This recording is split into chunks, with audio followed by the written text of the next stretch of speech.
Hello guys, कैसे हैं आप सब लोग। आई होप आप सब अच्छे होंगे। आज के टॉपिक में हम बात करते हैं सिस्टम ऑफ लीनियर इक्वेशन की। तो सिस्टम ऑफ लीनियर इक्वेशन क्या होता है, इससे पहले ही आपने प्रीवियस मतलब जब आप छोटे होंगे, छोटी क्लासेस में होंगे, तो आपने वहाँ पे कई सारे क्वेश्चंस किए होंगे लीनियर इक्वेशंस के ऊपर। तो आज की इसमें वीडियो में हम जानते हैं कि लीनियर इक्वेशंस को कैसे सॉल्व करते हैं और क्या क्या टाइप्स होते हैं इसके। ठीक है, तो शुरू करते हैं वीडियो। तो solution of A simultaneous equation means, अगर आपको कोई ये इस तरीके से इक्वेशंस दे रखी हैं, लीनियर इक्वेशंस होती हैं जो a x plus b y plus c की फॉर्म में होती थी, आपको याद हो तो। ये टू वेरिएबल नहीं, ये थ्री वेरिएबल की है। A x plus b y plus c z equal to zero. Okay, तो एक लीनियर इक्वेशन है। तो इस इक्वेशन को हमें सॉल्व करना है, इसके सॉल्यूशन फाइंड करने हैं। तो आप जानते हैं कि लीनियर इक्वेशंस के तीन टाइप से सॉल्यूशन होते थे। या तो अम, अगर इस तरह दो तरह की होती हैं, अगर हम आगे बात करेंगे इनकी। ओके, तो पहले हम क्या करते हैं, इस इक्वेशन को मैट्रिक्स की फॉर्म में लाके इसके सॉल्यूशंस फाइंड करते हैं, मतलब x1 x2 x3 की वैल्यू कैलकुलेट करते हैं। तो अम, जब आप छोटे क्लास होंगे तो आपने एक मेथड पढ़ा होगा ए एक्स इक्वल टू बी वाला। तो इसमें हम क्या करते थे, x को इस तरीके से लिख लेते थे, इसका इनवर्स कैलकुलेट करते थे। ओके, और फिर इसको इससे मल्टीप्लाई करते तो x की वैल्यू निकल आती थी। ठीक है, बट यहाँ पे हम थोड़ा रो एक्लॉन फॉर्म में कन्वर्ट करके, ओके, इसके कोफिशिएंट फाइंड करेंगे एक्स वाई जेड, मतलब x1 x2 x3। तो इस क्वेश्चन से हम समझते हैं कि हम इसको कैसे सॉल्व कर सकते हैं। ओके,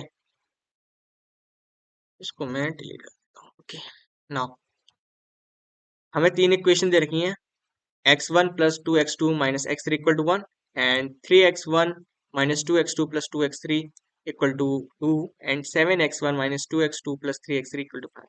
हमने इसको इस फॉर्म में लिख लिया। तो इसके साथ वन है, ये टू, ये माइनस वन, ये थ्री, ये माइनस टू। सही है, और बी वाली जो बची हुई थी उसको इस तरीके से लिख दिया, और जो वेरिएबल्स थे x1 x2 x3 उसको इस तरीके से लिख दिया। ओके, अब मेरे को इसको एक्लॉन फॉर्म में कन्वर्ट करना है। आप सब आई होप अंडर आप एक्लॉन फॉर्म के बारे में जानते होंगे। अगर नहीं जानते हैं तो आप मेरी प्रीवियस वीडियो देख सकते हैं। तो अब मैं क्या करना है, पहले मैं इसको एक्लॉन फॉर्म में कन्वर्ट करूंगा।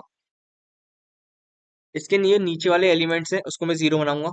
ये एक पाइवट एलिमेंट है, इसको पकड़ लो। इसमें से थ्री टाइम्स इसको घटा दो, और सेवन में से वन टाइम ये घटा दो। इसको कोई इफेक्ट, कोई वो नहीं है। आप पहली जो कॉलम है उसके नीचे जो पाइवट एलिमेंट है उसके नीचे वाले एलिमेंट को मुझे जीरो बनाना है। ओके, यहाँ पे मैंने इसको जीरो बना दिया। ये R2 changes to minus three times of R1, R3 changes to minus seven times of R1। Okay, तो इसको ऑपरेशन परफॉर्म करने के बाद मेरे इस फॉर्म में आ गए ये। इसमें से इसको घटाया, इसमें से इसको घटा दिया माइनस सेवन टाइम्स। ओके, ऐसे ही इधर ऑपरेशन परफॉर्म किया, तो मेरा ये रिजल्टेंट आ गया। सिमिलरली अब मुझे इसके नीचे वाले एलिमेंट को जीरो बनाना है, तो कैसे बना सकता हूँ, मैं इसमें टू टाइम्स इसको जोड़ दूंगा। ओके, सॉरी, माइनस कर दूंगा। R3 changes to minus two times of R2, तो माइनस सिक्सटीन में से ये टू टाइम्स माइनस के टू टाइम्स और माइनस एट करूंगा, तो ये मेरा प्लस के सिक्सटीन हो जाएगा, तो इससे ये जीरो आ जाएगा। ओके, तो ये वाला एलिमेंट मेरा जीरो आ गया। तो एक एक्लॉन फॉर्म बन गया। एक्लॉन फॉर्म बन गया। एक्लॉन फॉर्म बनने के बाद आप देखिए इसमें पाइवट एलिमेंट कौन सा है। पाइवट एलिमेंट को पकड़ लीजिए, इसमें एक नॉन जीरो रो है। ठीक है, तो मैं कह सकता हूँ, क्या कह सकता हूँ, इसमें ये इक्वेशंस बन के आएंगी, x1 plus two x two minus x three equal to one, zero मतलब zero x one minus x two plus five x three equal to minus के वन, और x three equal to zero. Okay, अब मुझे क्या करना है, आप देख सकते हैं जो पाइवट वाले जो एलिमेंट है, मतलब जो नॉन जीरो रोज है, ठीक है, उसके जो वेरिएबल्स हैं x1 और x2, ये हमारे फिक्स्ड हैं, ये हमारे फिक्स्ड वैल्यूज आएंगी। जबकि मेरा खाली एक ही x3 है जो नॉन पाइवट एलिमेंट है, ये मेरे पाइवट एलिमेंट है। ओके, ये मेरा नॉन पाइवट है। मतलब मैं इसमें कुछ भी वैल्यू डाल सकता हूँ एक्स की, एक्स थ्री में कुछ भी वैल्यू डाल सकता हूँ, मतलब मैंने इसमें कोई भी कांस्टेंट के डाल दिया। तो जब भी मैं, आपको देखना होगा कि इसमें कितने पाइवेट एलिमेंट है जो नॉन जीरो रोज हैं। ओके, तो इसमें एक पाइवेट एलिमेंट ये है, एक ये है। अगर इसमें दो रो जीरो होती तो एक पाइवेट एलिमेंट होता और बाकी जो दो नॉन होते वो दो नॉन जीरो एलिमेंट होते हैं। अब यहाँ पे x3 मेरे क्या है, एक नॉन पाइवेट एलिमेंट है, तो ये क्या है, वेरिएबल है, मतलब इसमें मैं कुछ भी वैल्यू डाल सकता हूँ, इसकी वैल्यू फिक्स नहीं है। जब मैं इसमें कुछ भी वैल्यू डाल सकता हूँ, तो अगर मैं x1 की वैल्यू यहाँ पे 1 डालता हूँ, तो मैं यहाँ से x2 कैलकुलेट कर लूंगा, जो कि मेरा निकल के आएगा माइनस के x2 equal to -1 times of plus minus के 5x3, जिसमें मैंने 1 डाला है। तो ये हो जाएगा मेरा माइनस के 6 और माइनस के x2। तो मेरे x2 की जो वैल्यू निकल के आएगी वो 3/2 आएगी, सॉरी 3/4 आएगी। ओके, तो इस तरीके से अगर मैं यहाँ पे -1 डाल देता, तो ये मेरे आ जाती +4, तो -1/2 निकल के आती। मीन्स अगर मैं x3 में कुछ चेंज करता हूँ तो x2 और x1 की वैल्यू मेरे को मिलेगी। तो यहाँ पे देख सकते हो मैंने क्या करा है, x3 in equation 2 we get the equation like this, x2 की वैल्यू हमें इस तरीके से मिलेगी और x1 की इक्वेशन इस तरह की। तो अगर मैं इसमें x3 की वैल्यू, मतलब k की वैल्यू कुछ भी पुट करता हूँ, तो मेरे को इनफाइनाइट सॉल्यूशंस मिलेंगे। ओके, क्या मिलेंगे मेरे को, इनफाइनाइट सॉल्यूशंस मिलेंगे। एक चीज मैं आपको और बताना चाहता हूँ, augmented matrix. Okay, augmented matrix क्या होती है, बेसिकली आपके पास यही जो ऊपर वाली मैट्रिक्स है इस टाइप से, मैं इसको, सॉरी, ये जो मैट्रिक्स होती है A1 A2 B1 B2 x1 x2 is equals to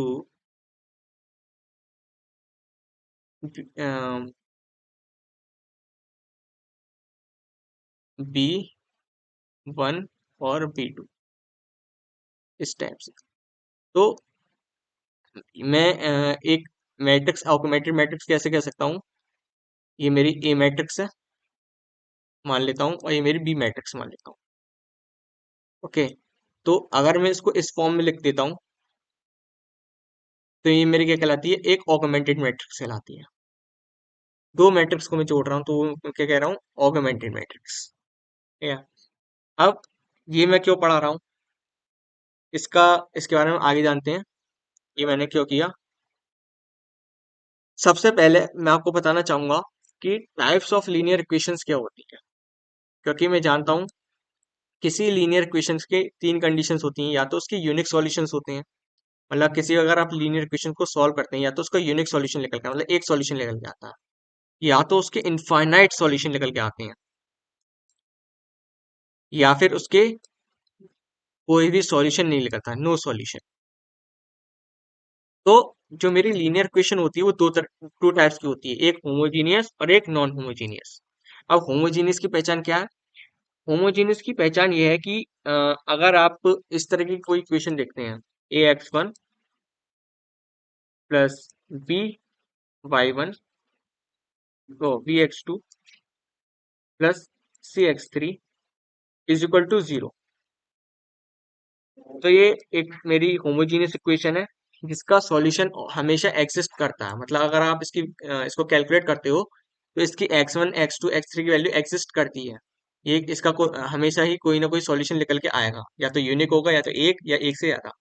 जबकि मेरी इस टाइप्स की इक्वेशन होती है जो अभी हमने ऊपर देखा था, वो एक नॉन होमोजीनियस इक्वेशन थी, ये एक नॉन होमोजीनियस इक्वेशन है। ओके, जब हम इसको सॉल्व करते हैं, तो इसका या तो एक से ज्यादा सॉल्यूशन हो सकते हैं, मतलब इनफाइनाइट सॉल्यूशन, या यूनिक सॉल्यूशन, या तो कोई सॉल्यूशन नहीं, मीन कंसिस्टेंस इनकंसिस्टेंस। पहले हम बात करते हैं हमारे होमोजीनियस इक्वेशन की। तो होमोजीनियस इक्वेशन क्या है, जो कि इस फॉर्म में होती है, ax इक्वल टू 0। ओके, तो आपको हमेशा इसका कुछ ना कोई सॉल्यूशन मिलेगा। ओके, तो अब इसका हम कैसे पता करेंगे कि इसका यूनिक सॉल्यूशन एग्जिस्ट करता है, क्योंकि कभी कभी क्वेश्चंस पेपर में आता है कि ये आप बताइए कि इसका ये जो क्वेश्चन है ये यूनिक सॉल्यूशन देगी या फिर इनफाइनाइट सॉल्यूशन देगी या कोई सॉल्यूशन नहीं देगी। ठीक है, तो ये चेक करने के लिए आता है। तो हम कैसे डिटरमाइन करेंगे?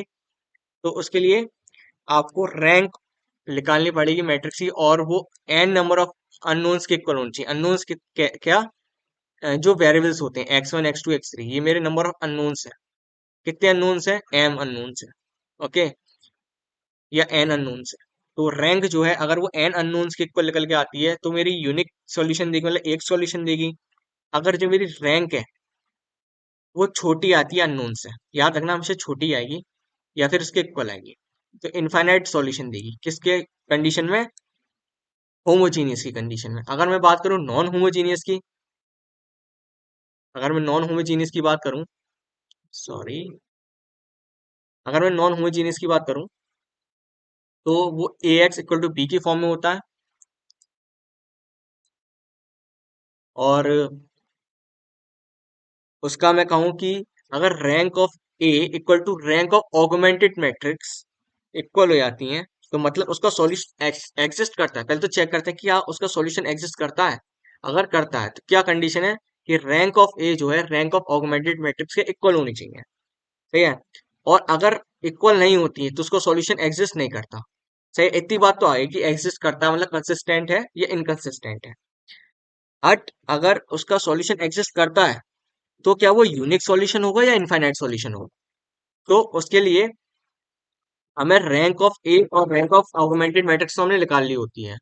बट अगर वो नंबर ऑफ अननोन्स के इक्वल आती है तो यूनिक सॉल्यूशन देती है। अगर वो नंबर ऑफ अननोन्स से छोटी निकल के आती है तो इनफाइनाइट सॉल्यूशन देती है। चलिए एग्जांपल से समझते हैं। Show that the equation 2x plus 6y equal to minus 11, 6x plus 20y minus 6z equal to minus 3 and 6y minus 18z equal to minus 1। अगर आप देख सकते हैं तो ये एक नॉन होमोजीनियस इक्वेशन है। तो आपसे पूछा है आर नॉट कंसिस्टेंट, मतलब इसका कोई भी सॉल्यूशन नहीं होगा। क्या? नॉन कंसिस्टेंट मतलब इनकंसिस्टेंट है। इनकंसिस्टेंट मतलब rank of A not equal to होनी चाहिए रैंक ऑफ ऑगमेंटेड मैट्रिक्स। ठीक है, तो देखिए सॉल्यूशन में मैंने क्या करा है। इसमें मैंने जो मैट्रिक्स ए, पहले तो इसको इस फॉर्म में लिख लिया, 0, सॉरी, 2 6 0 और 6 20 -6 0 6 और माइनस के 18। और बी मैट्रिक्स जो मेरी निकल के आएगी वो आएगी -के 11 -के 3 और -के 1। ये मेरी ए मैट्रिक्स हो गई, ये मेरी बी मैट्रिक्स हो गई। दोनों मैट्रिक्स मैंने जोड़ दिया तो मेरी ऑगमेंटेड मैट्रिक्स बन गई। अब मैं इसके रैंक कैलकुलेट करता हूँ। हम रैंक कैसे निकालेंगे? तो सबसे पहले मैंने बताया कि इसमें रो एलिमेंटेड ट्रांसफॉर्मेशन कर दीजिए। ठीक है, जो मैंने इससे प्रीवियस वीडियो में बताया था। तो रैंक ऑफ ए मैट्रिक्स कैसे कैलकुलेट करते हैं? इसको एक्लॉन फॉर्म में कन्वर्ट कर दो या रो रिड्यूसिंग एक्लॉन फॉर्म में कन्वर्ट कर दो। तो ये 6 है, 6 को मेरे को 0 बनाना है। तो 0 कैसे बनाऊंगा? इसको 3 टाइम्स इसमें से माइनस कर दूंगा तो मेरा ए बन के आएगा। तो देखिए, सिमिलरली इसके नीचे वाले एलिमेंट में 0 बनाना है, तो वो 0 कैसे बना सकता हूँ? इस तरीके से। यही ऑपरेशन इस पूरे रो में लगेगा, सेम टू सेम इसमें लगेगा। ठीक है, फिर उसके बाद सेम ऑपरेशन इसमें परफॉर्म होगा। तो फाइनल रिजल्ट में मेरा कुछ इस तरीके से दिखेगा। फाइनल रिजल्ट मेरा कुछ इस तरीके से दिखेगा। तो आप देख सकते हैं, अगर आप इसमें काउंट करेंगे नंबर ऑफ नॉन जीरो रोज, तो रैंक ऑफ ऑगमेंटेड मैट्रिक्स कितनी आएगी? रैंक ऑफ ऑगमेंटेड मैट्रिक्स आएगी 3, क्योंकि ये मेरी पूरी एक मैट्रिक्स है। ठीक है, ये मेरी ऑगमेंटेड मैट्रिक्स है सी। जबकि अगर मैं बात करूं रैंक ऑफ ए कितनी निकल के आएगी, तो रैंक ऑफ ए जो निकल के आएगी वो मेरी निकल के आएगी 2। वो कैसे? आप इसको काउंट मत करो। ठीक है, खाली आप इस हिस्से को देखो। तो इसमें कितनी नॉन जीरो रोज है? दो नॉन जीरो रोज है। सही है। तो इसकी रैंक कितनी निकल गई? दो। तो आप देख सकते हैं रैंक ऑफ ए जो है वो रैंक ऑफ सी के इक्वल नहीं है। मतलब इसका जो सॉल्यूशन है वो एग्जिस्ट ही नहीं करता। The rank of A is not equal to the rank of C, the equation are not consistent, मतलब इनकंसिस्टेंट। ओके, मतलब इसका सॉल्यूशन एग्जिस्ट नहीं करता। अब अगले क्वेश्चंस पे आते हैं। हाँ। क्या करना है? द टेस्ट द कंसिस्टेंसी, मतलब कंसिस्टेंसी टेस्ट करनी है या क्या ये कंसिस्टेंट है या नहीं है। हेंस द सॉल्यूशन एग्जिस्ट, मतलब सॉल्यूशन है इसका, मतलब कंसिस्टेंट है। तो इस इसको सॉल्व करो, मतलब इसमें जो नंबर ऑफ अननोन्स है उनकी वैल्यू निकालो। अब याद रखना इसमें नंबर ऑफ अननोन्स तीन है। कहीं ये मत देख लेना कि 4 बाई 4 की मैट्रिक्स है, चार तो चार इसमें नंबर ऑफ अननोन्स है, नहीं, इसमें नंबर ऑफ अननोन्स तीन है, x1 x2 x3। ये नंबर ऑफ अननोन्स होते हैं। अब मैंने इसको इसमें कन्वर्ट कर लिया। फिर मुझे इसको एक ऑगमेंटेड मैट्रिक्स बना दी सी। ठीक है। अब ये जब मैंने सी एक ऑगमेंटेड मैट्रिक्स बना दी, ये मेरी मैट्रिक्स ए है, ये मैट्रिक्स बी है। ओके, ये मेरी ऑगमेंटेड मैट्रिक्स बन गई। अब मुझे इसको एक्लोन फॉर्म में कन्वर्ट करना है। ठीक है।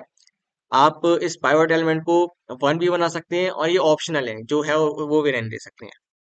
ठीक है। अब इसके नीचे वाली रोज मैंने जीरो बना दी, बहुत सही। अब मुझे 5 के नीचे वाली जो रोज है उनको जीरो बनाना है। तो मैं कैसे बना सकता हूँ? इस तरीके से। ठीक है, मैंने जीरो बना दिया। अब आप काउंट कर सकते हैं मेरी नंबर ऑफ नॉन जीरो रोज। आप इसमें काउंट कर सकते हैं और इसमें कर सकते हैं, क्योंकि मैंने इसमें जितने भी जो पाइवट एलिमेंट है मैंने सबको वन बना दिया है। सही है। आप इस तरीके से काउंट कर सकते हैं, इस तरीके, दोनों में कोई इश्यू नहीं है, सेम ही है। तो अगर आप इसमें देखें तो रैंक ऑफ ए कितना है? ये ए। तो रैंक ऑफ ए कितना है? थ्री। तो रैंक ऑफ ए कितने निकल के आया? थ्री। और रैंक ऑफ ऑगमेंटेड मैट्रिक्स देखें सी का, तो वो भी कितने निकल के आया है? इसकी भी एक नॉन जीरो रो है। ठीक है। और एक, सॉरी, एक जीरो रो है, बाकी की तीन नॉन जीरो रोज है। तो इसकी रैंक कितनी निकल गई? इसकी रैंक निकल के आएगी थ्री। ओके। तो अगर रैंक थ्री निकल के आ गई, जो कि रैंक ऑफ ऑगमेंटेड मैट्रिक्स से इक्वल है, तो ये तो पता चल गया इसका सॉल्यूशन एग्जिस्ट करता है। ठीक है। बट एक चीज और देख सकते हैं, अगर आप इसको, यहाँ पे मैंने पीछे बताया था कि अगर rank of A equal to rank of C, तो मैं एक चीज और चेक कर सकता हूँ, क्या इसका सॉल्यूशन एक सॉल्यूशन हो गया, एक से ज्यादा सॉल्यूशन हो गया। ये अगर ये इक्वल होता है नंबर ऑफ अननोन्स के, तो इसका यूनिक सॉल्यूशन होगा। अगर नहीं होता है तो इसका इनफाइनाइट सॉल्यूशंस होंगे। तो देख सकते हैं इसकी रैंक तीन निकल के आई है, और ये इक्वल है हमारे नंबर ऑफ अननोन्स के। Hence, the given system is consistent and processes its unique solution in the matrix form and system to reduce. अब हमने कैलकुलेट कर लिया, अब हमें क्या करना है? अब हमें इसका जो है ऑपरेशन परफॉर्म करने हैं। कुछ इस टाइप से, x1 plus 2x2 plus x3 equal to 2, जो ये इक्वेशन बन के आई है। सिमिलरली ये इक्वेशन बन के आई है ये। ओके। तो इसमें तीनों की वैल्यू आ गई है। x1 की, x3 की वैल्यू यहाँ से आ गई, जो कि एक फिक्स्ड वैल्यू निकल के आई है, और जो कि हमने इसमें पुट करी, तो हमारी x2 की वैल्यू जीरो कैलकुलेट हो गई। ऐसी x2 और x3 की वैल्यू वन